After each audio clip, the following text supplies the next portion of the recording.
Ini awalnya adalah Jokowi yang belagu, nggak mau nunjukin ijazahnya ke publik. Padahal sama pengadilan tuh udah diputusin kalau ijazah Jokowi adalah milik publik. Kadang heran juga gue sama si Jokowi. Dia tuh masih makan dari duit rakyat. Tapi ada rakyat yang mau ngelihat ijazahnya aja nggak boleh. Dan gue ngelihat dia tuh malah kayak menikmati keributan di tengah anak bangsa. Sarap itu. Kondisi ini tuh membuat Pak Yusuf Kalla yang seorang juru damai ikut bersuara. Sebenarnya, nih ya, Pak JK ini sebenarnya ngebelain Jokowi. Dia nggak mau Jokowi terus-terusan direpotin sama urusan ini. Dia juga nggak mau anak bangsa meributkan hal-hal konyol kayak gini. Makanya statement Pak JK clear. Saya yakin ijazah Pak Jokowi itu asli. Jadi Pak Jokowi tinggal tunjukin aja ke publik. Kira-kira begitulah statementnya Pak JK. Tapi apa responnya si Jokowi? Tetap keras kepala, tetap songong, tetap belagu. Dia katanya tuh tetap mau ngasih lihat cuman di pengadilan. Padahal ini bukan soal pengadilan. Ini soal etika dan moralitas. Elu itu makan duit rakyat. Makanya ada bagian dari diri elu yang rakyat berhak tahu. Simple kok itu. Cuman agak susah sih ngomongin urusan etika dan moral sama si Jokowi. Emangnya dia punya etika? Nextnya apa? Dia disinyalir menggerakkan pasukan termulnya untuk nyerang Pak JK. Nah, videonya Pak JK tuh dipotong. Yang motong siapa? Ya semua kecurigaan pasti ke pasukan termul. Karena abis itu, cecunguk termul seperti Abu Janda, Ade Armando, terus ada Grace Natali, ikut bareng-bareng nyebarin potongan video itu dengan dikasih bumbu narasi seolah-olah Pak JK menista agama Kristen. Dan mendadak ada beberapa orang sampah mengatasnamakan umat Kristen melaporkan Pak JK. Dan itu kerjaan siapa? Salah satunya ya termul alias kader PSI. Pak JK yang awalnya nggak mau cari masalah, pasti nggak bakalan diem aja. Karena harga dirinya diinjek-injek sama termul. Karena bagi orang Bugis Makassar, yang namanya harga diri itu adalah mahkota. Kalau itu diinjek-injek, pasti bakal ngelawan. Dan itulah yang terjadi sekarang. Selain narasi penistaan, termul-termul itu juga menyebarkan narasi kalau Pak JK nggak tahu terima kasih.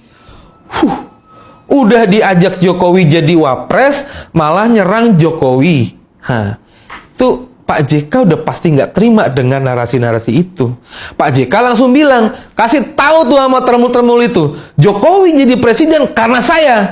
Dan omongan Pak JK itu ternyata udah dibenarkan sama si Jokowi beberapa tahun kemarin. Jadi nggak ada yang salah sama omongannya Pak JK itu.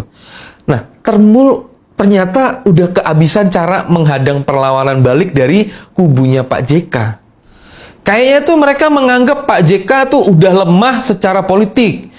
Udah nggak punya pengaruh banyak. Tapi ternyata salah perhitungan. Pak JK tuh nggak sendirian. Bahkan banyak ormas-ormas Kristen ikut berdiri di belakang Pak JK. Dukungan masyarakat terhadap Pak JK tuh makin luas. Para termul mungkin kaget dan nyadar. Ternyata banyak juga tuh yang muak sama mereka gitu. Kenapa? Ya mungkin ternyata nabinya mereka si Jokowi nggak setangguh bayangan mereka. Tapi apa mau dikata? Mungkin karena udah diperintah oleh Istana Solo. Ya apapun harus dijalankan. Tapi mereka lupa satu hal. Mereka ini cuman kroco. Dan Jokowi itu manusia yang licik ya tuh luar biasa tuh.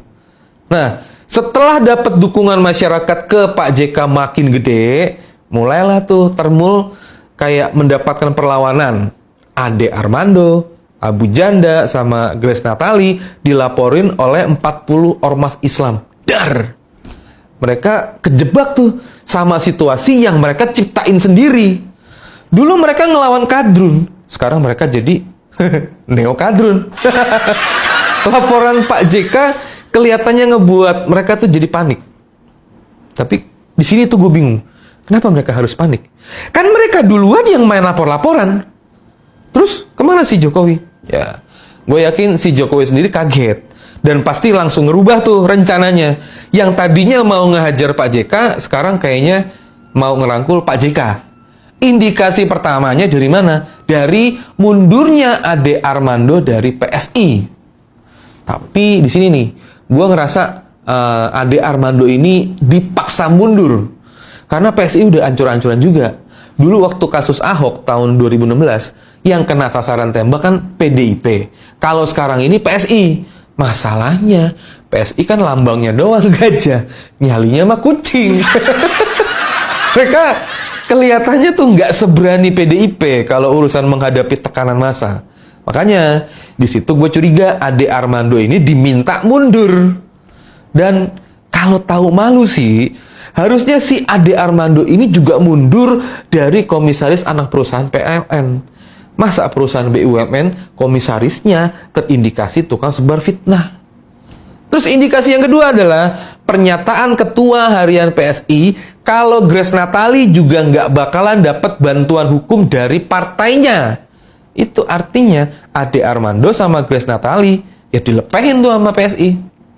Dan ingat ya, PSI itu partainya si Jokowi. Mereka bakalan tunduk dan patuh sama perintah si Jokowi.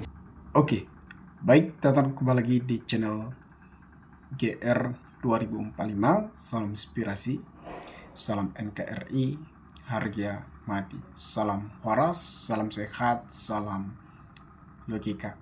Nah, kita sudah mendengarkan sedikit informasi yang telah disampaikan oleh saudara kita Bang Didi. Pastinya sangat luar biasa dan pastinya sangat menarik untuk kita bahas terkait Ade Armando dan Grace Natalis dan Abu Janda yang dianggap memprovokasi dan menuduh JK sebagai penistaan agama atau memframing lah kira-kira. Ini masyarakat harus tahu. Nah, saudara kita tersebut menceritakan awalnya isu ini semakin menjadi salah satu perbincangan yang begitu ramai ketika Jokowi terlalu begitu mengabaikan ketika tuntutan-tuntutan soal ijazahnya yang sampai detik ini, sampai hari ini belum juga diperlihatkan oleh Joko Widodo. Pak Jokowi sebagai tokoh bangsa, sebagai pemerintahan presiden yang ketujuh, yang masih digaji oleh negara. Dari mana? Dari uang rakyat. Ketika Jokowi didesak oleh Pak JK pada saat itu untuk memperlihatkan ijazahnya, dan bahkan Pak JK juga mengakui dia yakin bahwa ijazah Jokowi itu asli. Tapi tampaknya Pak Jokowi tidak pernah memperlihatkan ijazahnya. Namun, ada salah satu video yang beredar yang dimana ketika Ade Armando dianggap memotong-motong video tersebut dan memframing bahwa Pak JK memberikan ceramah penistaan agama. Saya kira tidak mungkin Pak JK memiliki marwah, memiliki jati diri. Dan sebenarnya tidak perlulah. Pak JK itu orang baik sebagai tokoh bangsa yang berdampingan dengan Jokowi pada 2014 sampai 2019. Tetapi, kenapa kader-kader PS ini seakan-akan menyerang Pak JK? Tampaknya tidak mampu. Sekarang, Grace Natalis dan Ade Armando didesak oleh saudara kita Ormas Islam untuk segera dicopot oleh pemerintahan Pak Presiden Prabowo Subianto.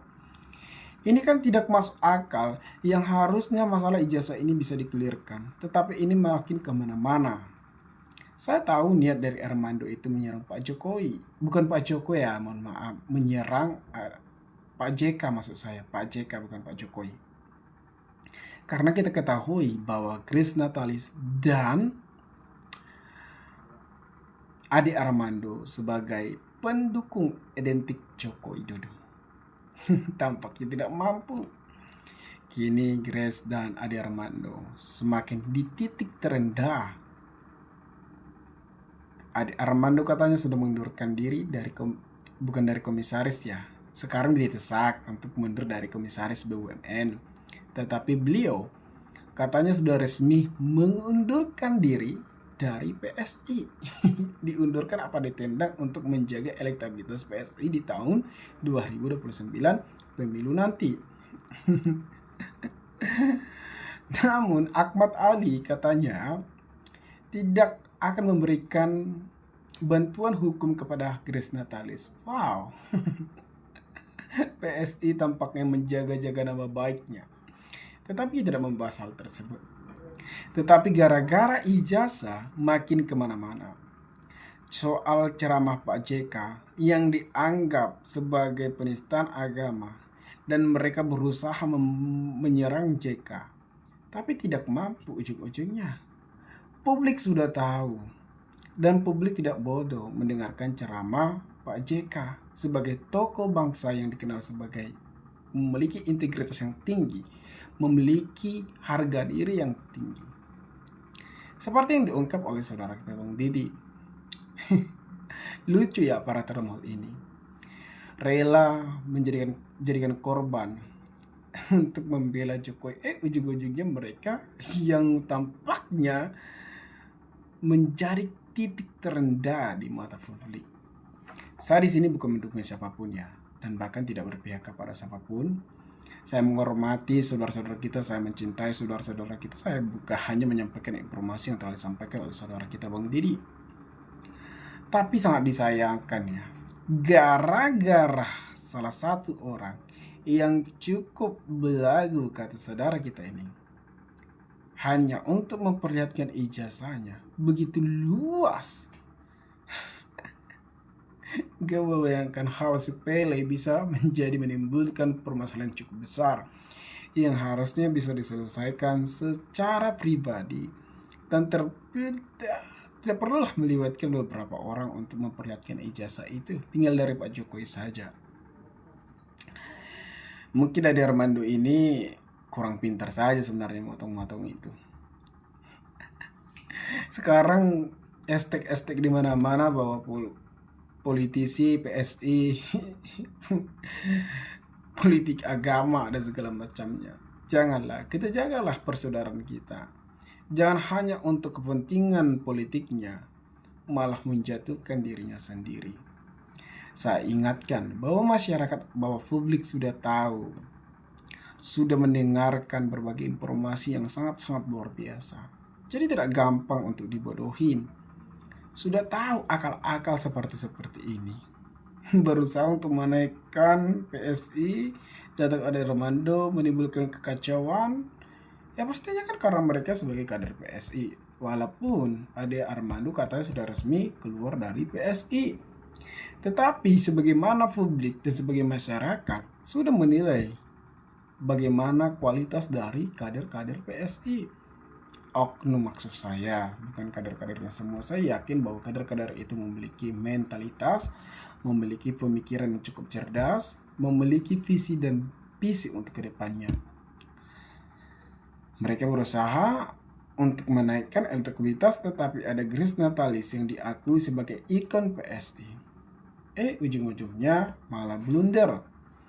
Tetapi ini yang kita pertontonkan bagaimana dalam situasi politik, bagaimana situasi ingin mendapatkan sesuatu menggunakan segala hal cara. Tapi sangat disayangkan, mereka akan terlihat kecil di mata masyarakat karena mereka hanya begitu enteng memberikan, memprovokasi atau memframing seakan-akan Pak JK itu melakukan ceramah-ceramah yang tidak enak di telinga masyarakat atau tidak enak di telinga saudara kita Kristen. Nah, teman-teman di sini saya bacakan sedikit komentar ya. Menurut Ade Armando, PSI hanya manuver politik, gempalan termol. Gak mungkin Ade Armando dan Grace Natalis melawan Pak JK kalau nggak disuruh Jokowi. Sekarang malah mereka mau dipenjarakan. Ya.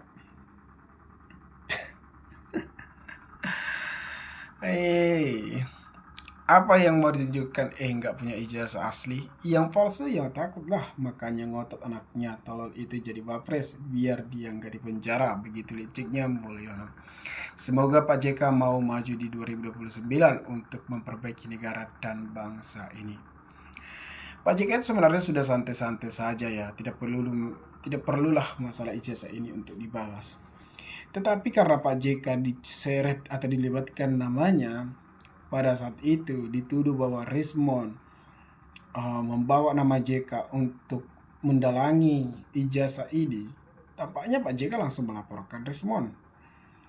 Tetapi ada ceramahnya itulah yang dipotong-potong oleh Farah, pendukung Termol, sehingga memframing bahwa Pak JK memberikan ceramah-ceramah tidak enak. Ijazah nggak pernah tunjukkan karena palsu. Coba kalau ijazah asli nggak akan belit-belit. Sewa layar, bajar, keraka, termul bodoh hanya untuk melindungi kepalsuan. Presiden palsu, ijazah palsu, penipu menikmati uang gaji dari keringat darah rakyat.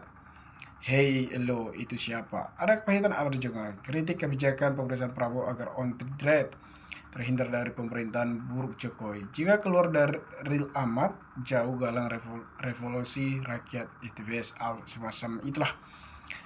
Semakin banyak korban dari PSI akan semakin bahagia. Hebat berkat ijazah Jokowi baru. 2 orang jadi korban tumbal, semakin banyak jadi tumbal PSI, justru saya yang bersyukur. Nah, teman-teman, mungkin sekian video ini. Jika ada pertanyaan atau tanggapan dari teman-teman, maka berikanlah tanggapan di komentar agar kita bisa saling tukar pikiran satu antara lain. Salam inspirasi, salam NKRI GR 2045 melaporkan.